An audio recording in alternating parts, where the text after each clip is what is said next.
Welcome to Book Huddle. I'm your host, Karen Reeder, and I'm excited for this today. Jenni Walsh is here with us, author of Operation Happy. And as soon as I saw this cover on NetGalley, I was like, yes, yes, that book. I mean, how can you not love the title, Operation Happy? I mean, I'm not always perfect at it, but I'm always trying to be happy and kind. That's my theme. And so I just was thrilled to see a middle grade with that title. And then that I saw World War II. I love historical fiction. And so this is amazing. So what I want the focus of our interview to be is about, finding happiness during trials. But first, Jenni, I just want you to take a second to introduce yourself and tell us who are you besides an author? Well, thank you for having me. I love talking books, so this is a treat. Besides an author, I am a mom. I have a 10-year-old and an 8-year-old. I have 6 pets, 2 dogs, 2 cats, 2 guinea pigs. I love working out. It keeps me mentally sane. So when I'm not with my kids, I'm on my Peloton or outside walking the dogs or hiking or doing something to keep me active. Awesome. Awesome. So do you know this is the first one I've read of yours? And I apologize for not being familiar with your other work. Tell me about, just briefly, how many other books you've written, and is it always historical fiction? Is it always middle grade? I so far have only written historical fiction novels. I have 2 nonfiction books about Bethany Hamilton and Malala. But so far it's been historical fiction, but I'm going to mix it up with my next middle grade. That one is going to be contemporary based on a real heist that happened at an insectarium in Philadelphia. So, but all of my books have this general theme of being based on real people, real events. I love moments in history.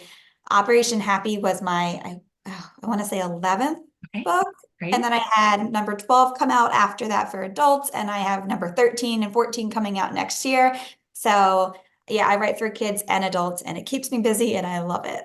Oh, I love it. I do. I've been telling so many people about it, and I'm going to Hawaii actually. I've never had a desire to go to Hawaii later this year, but it ended up being this trip through my husband's work, and I was like, all right, let's go to Hawaii.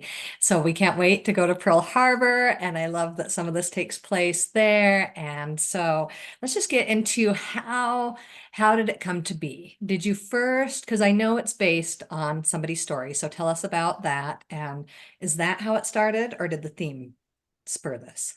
It was kind of organically based on the theme, and then the person it's inspired by a real girl. Like I said, I love writing about real people and events, and I was trying to explore areas that I personally don't know a lot about or that I thought was interesting, and that middle grade hasn't really covered. There aren't many books set at Pearl Harbor. Right. So I started looking into that time period, that location, and just Googling, young survivors of that time. And I came across this memoir. It's called The Children of Battleship Row. So is this written for adults or kids, this one? This For is, children, so I think it's written for general general audience. Okay. readership. Yeah. But what's wonderful is there's pictures inside that Joan and her family had taken. And it was such an amazing resource to get this first person account of a 12-year-old girl who turns 13 during it, but a young girl Right. who not only survives the attack, but also what happens afterward. Because I Right. personally was like, okay, well, yay, they're done. And then it's like, well, no, this young girl, she had to leave Hawaii. She had to start over in San Francisco, new town, new school, new friends. And people, saw what happened at Pearl Harbor in the Right. newsreels. So they think they know everything, oh, I Right. saw it. Oh, And and she's everybody has like, advice for you because they know. yeah. So she's like, wait, no, you didn't live through that. I did. So there's all of this that I never considered. So reading this memoir, The Children of Battleship Row, was amazing. And it just inspired everything. I was just blown away. The author is Joan Zuber Earl. I Okay. actually, since I did shift things in the story a little bit, little Right. creative license. I did use her nickname, which was Jodi, just so You, just to separate it a little bit. But it was right. just fascinating and humbling to tell this story. Oh, that is so incredible. I think so many times we hear about these points in history and we think about the awfulness that these military individuals went through and how scary it was to be trapped in the ship. Or we think about all these things, but what about the families? What was Yeah. happening during that time? Because they were so close to it. But yeah, like where they live is impacted, right? Yeah, where say they lived in Quarter T, Right. and which was right next to the harbor. So when the explosions of the ships were happening, the impact of it actually blew all the nails of their house straight through the holes. Right. So they obviously couldn't stay there, but Yes. they were running through the fire of Right. the planes, releasing their gunfire. They were dodging shrapnel. They were right in the heart of it, and it was terrifying, but I also Right. wanted to tell the story in a way that was kid appropriate. Uh, Yes. This is so I- important. yes, my children are both pretty sensitive, and I wanted to make sure that I was telling a story that was captivating and thrilling Yes. and showed the real danger, but also wasn't going to have them close the book and walk away because it was too scary. So that Right. was definitely high on my mind to make sure that this was a book accessible for kids. Absolutely. So then the mom, I knew like that would affect me just deeply if my husband was overseas and stuff. And I was like, not for me. No thanks. So, anyways, you just think of these wives and how much it impacts them. And I think that's very much a thing for today that we're more mindful of how this affects us. And then I've read several books this year that these children feel a need or are required to take on roles that a child shouldn't have to be. And at the time when, during World War II, I don't think very many people were as sensitive to the needs of somebody going through this immense stress like the mom is and how things affect her.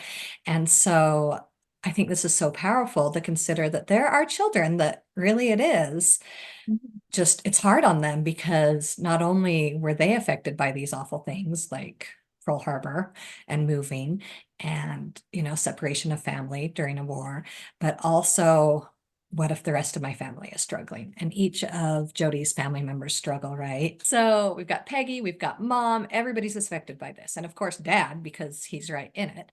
And so, but we have this character, Happy. Can Yeah. you hold our book up for us again? Yes. And you've got to go look at this book cover. It's so beautiful. So I didn't even realize this, of course, looking at it, that Happy is a dog. Like, so we've got animal companionship. So Yeah. when did this girl that it's about, did she have a dog or is this something you brought in with creative license? So the Zubers did have a dog, but I creative licensed Happy as like a main character. So Happy has his own chapters, his own point of view, I and love it. writing from a dog perspective was probably the highlight of my career so far. I had the best time writing Happy. Like he's supposed to be silly and funny, and they Yes. have silly misunderstandings because he's a dog and he doesn't understand everything that humans are saying or doing. So Right. he's interpreting things differently, which just kind of adds to his appeal because he gets it wrong. But it also kind of just shows that like we don't always understand each other. Like Happy is Jodi's best friend, and sometimes you just don't align. And that happens with humans and humans. So I just loved writing Happy, but I felt really strongly about adding a dog into this story because Happy is levity. He's one of the elements of the book that I do think it makes it more accessible for Yes. And my daughter making who is very sensitive. something Um, so heavy light and something that you're like, oh, okay, there's still, I don't know, there's something that I can relate to here because very yeah. few of us can relate to this horror of war. Yes. So we can relate to loving an animal, like Yes, you can really, so to like many kids putting your and adults face can. in like the dog's fur and like wrapping your arms around the dog and it feeling solid and right, that presence and the loyalty of a dog. So yeah, I loved writing Happy. Yes, and like you said, I love his viewpoints and Mhm. his thought processes. It's very much him in the moment and what it feels like for him to be there for Jodi. And like he doesn't understand the war and what everything has been going on, but he Right. does understand loving. And that's so inspiring. Just constantly, this book was just so inspiring for me. And I went, usually when I read a book, I highlight bits and then I'll use that to make my notes. And so in preparation for this interview, I went to get those notes and I was like, oh, I can't find any. And I knew why later because I listened to it and the audio was a joy. I love the audio. I love Jodi's sweet little voice because she's so young, and I love Happy's voice because he's such a, just the brain of a dog. Yeah. So it was so fantastic. So I had to go, I remembered all the ways I felt, but I had to go back and be like, okay, why did I feel this way? And talk about it because the overwhelming thing for me is everybody has a trial. Like very few of us have, especially as children to the extent of Jodi. But we can all relate to sometimes things are crappy and Right. we don't love it. And so for me, the theme, and I know different readers are able to take on and have different themes, but for me, the theme was finding happiness during our trials. And I think this is something that so many kids can get through because like, this time when we're changing, where we're writing for middle grade, where, as if I'm a writer, where Jenni's writing for middle grade, these kids, and I've got kids this age, starting at about age 8 and going through these young teenagers. It's such a time of like, am I going through it? What a hard time, to be experiencing. And so finding happiness through these things. So tell me about that. Tell me about trying to find points when you were writing of finding joy. Yeah, I mean, I think and you nailed it with the theme. The whole point of the book really was Jodi and Happy finding moments of happy. I mean, the title is Operation Happy because Jodi decides that to cope with everything going on in the war and being relocated, and her dad has to stay behind in Hawaii while the rest of them go to San Francisco. She decides that she's going to make a bucket list of all these incredibly fun things that her and Happy can do together to find joy. And so they like journey to a fountain of youth and they do contests and all these different things throughout the book. And it really was moments for her just to be able to breathe and be distracted. So yeah, that was a huge theme of the book. I mean, it was the title. Yes, yes, and that's what drew me to it. I just love it because whether it's an adult reading it, and this is one so much that an adult can just love to read, or if it is a child, like it's like, okay, I can find something to make me happy during a time that is hard. And it's so brilliant. It's so comforting, it's so inspiring. She's so courageous. So, Jenni, tell me what is something from your bucket list. If something's hard, what's your Operation Happy when you need a moment to escape from the hard? Yeah, so the one thing that my husband and I do together every single day is the midpoint of the day, we have two dogs. We have a Newfoundland and a Golden Retriever, both like 100 pounds, and we will take them for a walk. And we would kind of just like break down the morning and everything that happened and the good, the bad. And then we talk about like the rest of the day. And it's just kind of like a moment just to like regroup and breathe and like be together and press pause. So I think walking our dogs is our like be happy. Yes. So we all need that. We all need to find a time to be happy. And I think we all need to recognize when something is hard to say, okay, so what, who can I reach out to? Because I felt so bad for Jodi. I feel like she's has moments that I'm like, that would seem so lonely, Yeah. right? And so thankfully she does have her dog companion, because we always need somebody to reach out Yeah. to. And I think that was another big takeaway of the book is Jodi takes on everything herself. Like her mom is suffering from mental illness, which is direct from the memoir. Her sister has some scary moments, which also everything in the book is inspired by the Okay, I memoir. wondered if the sister was also. Yeah, I've had like a lot of people reach out and be like, well, I think that was a little too dark. And it's like, well, that actually happened. Like Yeah. that's real life.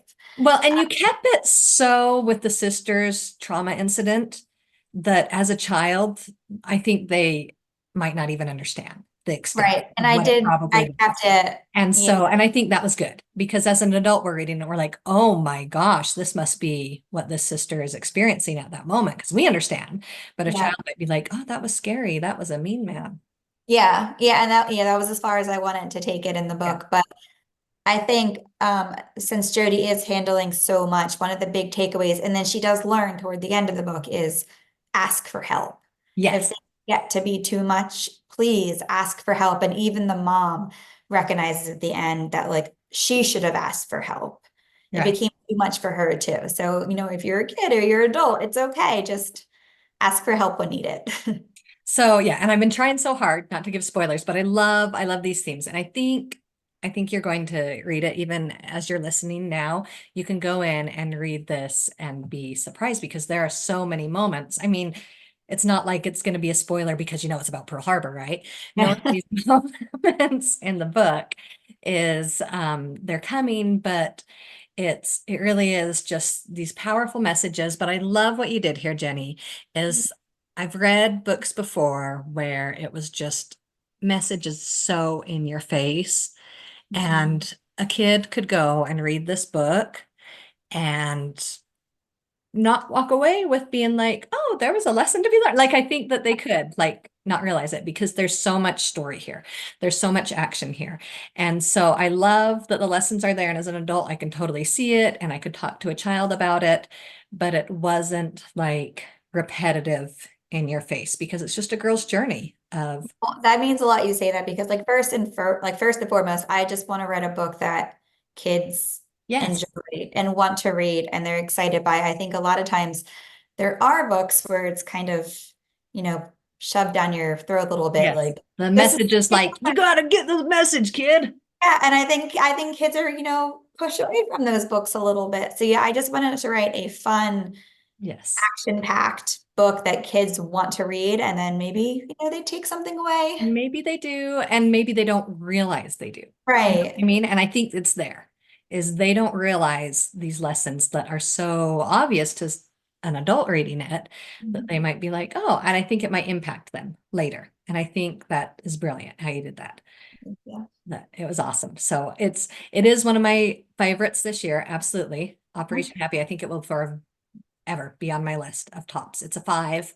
And I always try to go into a book not like, expecting too much, and it met everything and even more. And Oh, so wow. Thank you so much. I think it's one that we need to go out and read, whether, for the history or the dog companionship or just enjoying a good story. So, Jenny, at the end of every one of my interviews, I love to ask authors, what is one of your favorite books that you can recommend to our audience? Yeah, so I am excited to recommend this book. It's from Lindsay Currie, The Mystery of Locked Rooms. Yay! Lindsay is, one of my best friends. I'm her critique partner. She's my critique partner. So I was able to see this book from the idea all the way to hitting shelves and then all of the amazing accolades it's been getting. And this is actually Lindsay's first non-spooky book, which was really fun for readers who might not like the scary stuff. They get Right. to experience her amazing work, but in a non-spooky way. She's still doing spooky. So for those that like Which is spooky, good because I love a good middle grade spooky, and she's the yeah, master. but this book is so fun. I mean, in a nutshell, it's these three kids that call themselves the Delta, and in order to like win a prize to like save all these different problems in their life, they Yes, have again, like kids, like feeling a need to, well, and yeah. actually it's not so much that the parents are like in need because they have a solution, but the kids got a better solution. If the kids want to come and save the day, they see a way to Yes, help.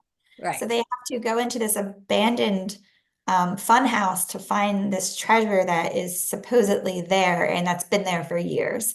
And they have to go through all these rooms with all these um, mysteries and not traps, but it's like an escape room. And Yes.